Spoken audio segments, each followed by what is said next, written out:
മഹാനവറുകളെ സംബന്ധിച്ചിടത്തോളം പറഞ്ഞ് അവസാനിപ്പിക്കാൻ കഴിയാത്ത ഒരു ബഹറാണ്.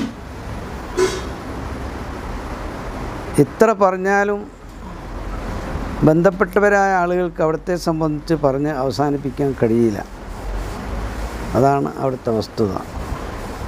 ചെറുപ്പകാലം മുതൽക്കേ ഒരു അസാധാരണ അവസ്ഥയായിരുന്നു അവർക്കുണ്ടായത്.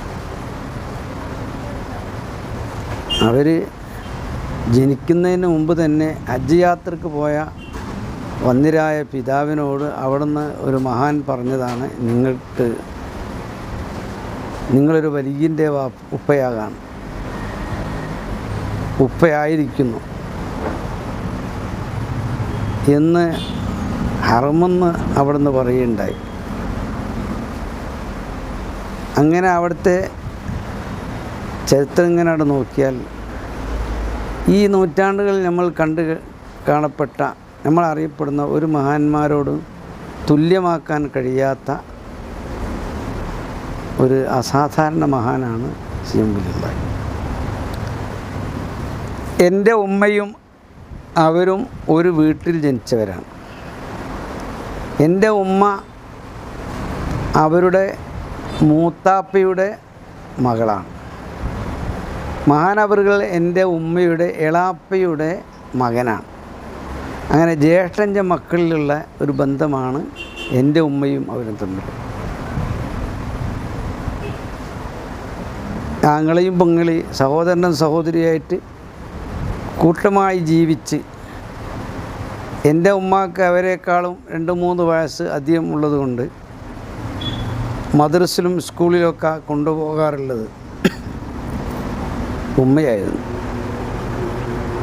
അതുകൊണ്ട് അവരെ സംബന്ധിച്ച് ചെറുപ്പകാലത്തുള്ള കുറേ അവസ്ഥകൾ ഉമ്മയിൽ നിന്നൊക്കെ മനസ്സിലാക്കാൻ കഴിഞ്ഞിട്ട് പിന്നീട് അവരെ ദർസിൽ ഓതി പഠിച്ചവരും അവരോടൊന്നിച്ച് ദർസിൽ പഠിച്ചവരുമായ പല ആളുകളിൽ നിന്നും മഹാനവറുകളെ സംബന്ധിച്ച് നമ്മൾക്ക് കേൾക്കാൻ കഴിഞ്ഞത് ഒരു അത്ഭുതകരമായ അവസ്ഥകൾ തന്നെയാണ്.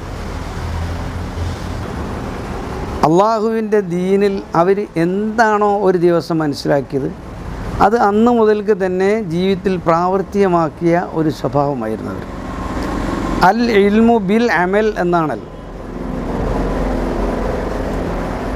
ഏതൊരു വിഷയവും അവർ മനസ്സിലാക്കിയാൽ ആ ഗുരുവിൽ നിന്ന് മനസ്സിലാക്കിയ അറിവനുസരിച്ചല്ലാതെ പിന്നെ അങ്ങോട്ട് ഒരു നിമിഷം ജീവിച്ചിട്ടില്ല. ഇത് അവരുടെ ഒരു പ്രത്യേകതയായിരുന്നു. നമ്മളൊക്കെ ഇപ്പോൾ ഒരു വിഷയം പഠിച്ചു, അങ്ങനെ പിന്നെ നമ്മൾ ആ പഴയതുപോലെ അങ്ങനെ ജീവിക്കും. പിന്നെ ഏതോ ഒരു സുപ്രഭാതത്തിൽ ചിലപ്പോൾ മാറ്റം വരുത്തുന്നത്. ഇതാ ക്ലാസ്സിൽ നിന്ന് കേട്ട അതേപോലെ അത് മുതൽക്ക് തന്നെ ജീവിതത്തിൽ പ്രാവർത്തികമാക്കുക എന്നുള്ള ഒരു ശൈലിയായിരുന്നു. അങ്ങനെ വളരെ ചെറുപ്പകാലത്ത് തന്നെ ഈ രൂപത്തിൽ ജീവിച്ചു. അങ്ങനെ മദ്രസ കഴിഞ്ഞ് സ്കൂൾ കഴിഞ്ഞ് പിന്നെ പള്ളി ദർസിൽ മഹാനായ ശംസുൽ ഉലമയുടെ അടുക്കൽ ഓതിയിട്ടുണ്ട്. പ്രധാനമായ ഗുരു മലയമ ഉസ്താദാണ്. ഇമ്പിച്ചാൽ ഉസ്താദിൻ്റെ അടുത്ത് ഓതിയിട്ടുണ്ട്. അവരൊക്കെ വലിയ വലിയ ആലിമീങ്ങളാണ്, മഹാന്മാരാണ്. എന്നാൽ മലയമ ഉസ്താദ് എന്ന് പറയുന്ന നാരകശ്ശേരി അബൂബക്കർ മുസ്ലിയാർ എന്ന് പറയുന്ന മഹാനവറുകൾ ഒരു അസാധാരണ പണ്ഡിതനായിരുന്നു. അവർ ഇവരെ സംബന്ധിച്ച് പലപ്പോഴും പറഞ്ഞതായി കേൾക്കാൻ കഴിഞ്ഞിട്ടുണ്ട്. ഇവൻ ആരാവുന്ന നിങ്ങൾക്കറിയാം, ഈ കാണുന്ന ഈ ചെറുപ്പക്കാരൻ എന്ന് പറഞ്ഞിട്ട് ബഹുമാനപ്പെട്ടവർ ഷെയ്ഖുനായെ സംബന്ധിച്ച് അന്ന് ദർസിൽ പഠിക്കുന്ന സമയത്ത് തന്നെ വലിയ മതിപ്പ് പറഞ്ഞിരുന്നു. മലയമ ഉസ്താദ് എന്ന് പറഞ്ഞാൽ MKM കോയ ഉസ്താദിൻ്റെയൊക്കെ ഉസ്താദാണ്. കുറേ പ്രഗത്ഭരായ ആലിമീങ്ങൾ ഉസ്താദിൻ്റെ ശിഷ്യന്മാരുണ്ട്. മഹാനായ ശംസുൽ ഉലമ അവിടുന്ന് കിതാബ് ഓതിയിട്ടുണ്ട് മലയമ ഉസ്താദിൽ. മാത്രമല്ല ശംസുൽ ഉലമ ഉസ്താദിന് EK ഉസ്താദിന് വല്ല സംശയങ്ങളുണ്ടായാൽ അത് തീർക്കാനും മലയമ ഉസ്താദുമായി ബന്ധപ്പെടാറുണ്ടായിരുന്നു. ഒരു ദിവസം മലയമ ഉസ്താദിൻ്റെ വീട്ടിൽ ഒരു റൂമിലിരുന്ന് കിതാബ് നോക്കിക്കൊണ്ടിരിക്കുമ്പോൾ നാട്ടുകാരനായ ഒരാൾ ഓരോ വീട്ടിലേക്ക് കയറി ചെന്ന് അപ്പം മലയാളം ഉസ്താദ് ആ ഒരു റൂമിലിരുന്ന് കിതാബ് നോക്കിക്കൊണ്ടിരിക്കുക. നാട്ടുകാരൊക്കെ ഒന്നും യഥാർത്ഥത്തിൽ മലയാളം ഉസ്താദ് ആരാന്നറിയില്ല. പിന്നെയും അല്പം മനസ്സിലായത് MKM കോയ ഉസ്താദ് അവിടെ ഉസ്താദിൻ്റെ ശിഷ്യനായതിൻ്റെ ശേഷമാണ് മലയാളം ഉസ്താദ് ഇത്രയും വലിയൊരാളാണെന്ന് തിരിയാൻ തുടങ്ങി. അപ്പോൾ ഈ നാട്ടുകാരനാൾ ഈ റൂമിലേക്ക് കടന്നപ്പം വല്ലാത്തൊരു പ്രകാശമുള്ള റൂം, നല്ല വെളിച്ചം കാണുന്നു. ഉസ്താദ് കിതാബ് ഇങ്ങനെ നോക്കുകയാണ്. ഷെയ്ഖുനായുടെ ഗുരുവായ, പ്രധാന ഗുരുവായ മടവൂരിൻ്റെ ഗുരുവായ ആ ഗുരു ഇങ്ങനെ കിതാബ് നോക്കുന്നു. നല്ല വെളിച്ചമുണ്ട്. അപ്പോൾ ഈ ആചാര്യ ചോദിച്ച്, എന്താ വെക്കറ ഇവിടെ ഒരു വെളിച്ചം, ഒന്നും കാണുന്നില്ലല്ലോ, ഇവിടെ വെളുക്കൊന്നും അവൻ കത്തുന്നില്ല, എന്താ ഈ വെളിച്ചമെന്ന്. അപ്പോൾ ഓറ് പറഞ്ഞല്ലേ, ഇങ്ങനെ എൻ്റെ പണിയെടുത്തോന്നു, നിങ്ങളെ പണിയെടുത്തോളി, അങ്ങനെ പറഞ്ഞു, നിങ്ങളെ പണിയെടുത്തോളി. അപ്പോൾ അങ്ങനെയൊക്കെ ഒരു കഴിവുള്ള ഒരു വലിയ മഹാനായിരുന്നു ബഹുമാനപ്പെട്ടവരെ ഉസ്താദ്. പള്ളി ദർസിൽ ഓതിയ കാലത്തുണ്ടായ ഒരു അനുഭവം പറയുന്നു. അത്രയും വലിയൊരു മഹാൻ ഇവരെ പറ്റി പറഞ്ഞത്, ഇവർ പരിധിയില്ലാതെ ഉയരുമെന്ന് അവർ പറഞ്ഞിരുന്നു. അങ്ങനെ തന്നെയാണ് പിന്നീട് അനുഭവിച്ചത്.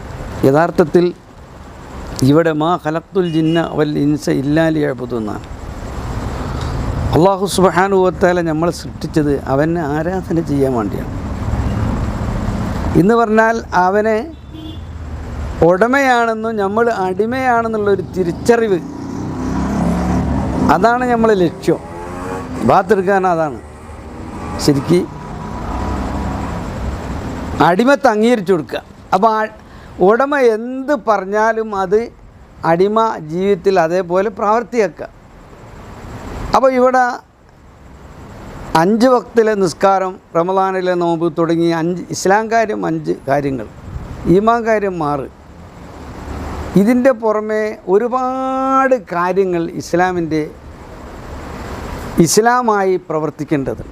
നമ്മൾ നോക്കുന്നതും കേൾക്കുന്നതും സംസാരിക്കുന്നതും നടക്കുന്നതും ഇരിക്കുന്നതും ഒക്കെ ഇസ്ലാമിൻ്റെ ചട്ടക്കൂട്ടിലായിട്ട് വരണം. അതാണ് ഇബാദത്ത്. ഉടമ പറയുന്നത് എങ്ങനെയാ, നിങ്ങൾ മൂത്രിക്കേണ്ടത് എങ്ങനെയാ, കാൽ പാദരക്ഷിക്കണം, തല മറക്കണം, ഇങ്ങനെ കുറേ കാര്യങ്ങൾ അതിലുണ്ട്. എന്നിട്ട് ഇടത് കാല് മുന്തിച്ചായിരിക്കണം ടോയ്ലറ്റിലേക്ക് കിടക്കുന്നതിന് മുമ്പ് ചെല്ലേണ്ട ഒരു ദിക്റുണ്ട്. ബിസ്മില്ലാഹി അഊദു ബില്ലാഹി മിനൽ ഖുബുസി വൽ ഖബായിസ്. നമ്മൾ സാധാരണ ആ ദിക്റ് ചെല്ലിയിട്ടാണ് അവിടെ കിടക്കേണ്ടത്. അത് ചെല്ലിക്കൊണ്ട് അങ്ങോട്ട് കിടക്കുക. എന്നിട്ട് മൂത്രം കഴിഞ്ഞാൽ ഇസ്തിബറ സുന്നത്തുണ്ട്, അതും കഴിഞ്ഞ് പുറത്തേക്ക് വരും വലത് മുന്തിച്ച്. ഈ രൂപത്തിൽ ആ മൂത്രിക്കേണ്ടത് എങ്ങനെയാണ് അടിമ ചെയ്യേണ്ടതെന്ന് ഉടമൻ്റെ കൽപ്പന ഉണ്ട്. ആ കൽപ്പന ഉടമയുടെ കൽപ്പന അംഗീകരിക്കലാണ് യഥാർത്ഥത്തിൽ ഒരു അടിമയുടെ ബാധ്യത. അതാ പറഞ്ഞു മാ ഖലഖ്തുൽ ജിന്ന വൽ ഇൻസ ഇല്ലാ ലിയഅ്ബുദൂൻ. ഇനി കാർക്കിച്ച് തുപ്പാണെങ്കിൽ എങ്ങോട്ട് തുപ്പണോ, ഇടത് ഭാഗത്തേക്ക് തുപ്പണം. അവിടെ തുപ്പാൻ പറ്റാത്തൊരു സമയമുണ്ട്, വലത് ഭാഗത്തേക്ക് തുപ്പണം. അവിടെയും തുപ്പാൻ പറ്റാത്ത അവസ്ഥ ഉണ്ട്, തല കുനിച്ചിട്ട് മുമ്പിലേക്ക് തുപ്പണം. ഇതിപ്പോൾ ഒരു കാർക്കിച്ച് തുപ്പുന്ന കാര്യം പറഞ്ഞിട്ട് കാര്യം. അത് എങ്ങനെ ചെയ്യണമെന്ന്, അടിമ എങ്ങനെ ചെയ്യണമെന്ന് ഉടമൻ്റെ കൽപ്പനയാണിത്. ഇങ്ങനെ ജീവിതത്തിൻ്റെ എല്ലാ മേഖലയിലും നമുക്ക് നിയമങ്ങളുണ്ട്.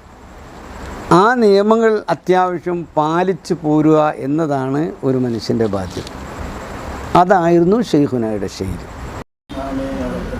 അവിടുത്തെ ദർജകൾ അല്ലാഹു ഏറ്റി കൊടുക്കട്ടെ.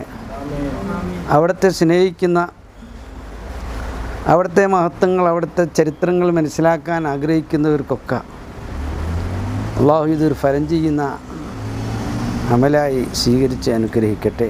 ഈ ശ്രമം നടത്തുന്നവർക്കൊക്കെ അവരോടൊന്നിച്ച് സ്വർഗത്തിൽ ഒരുമിച്ചുകൂടാൻ അല്ലാഹു കാരണമാക്കി തരട്ടെ.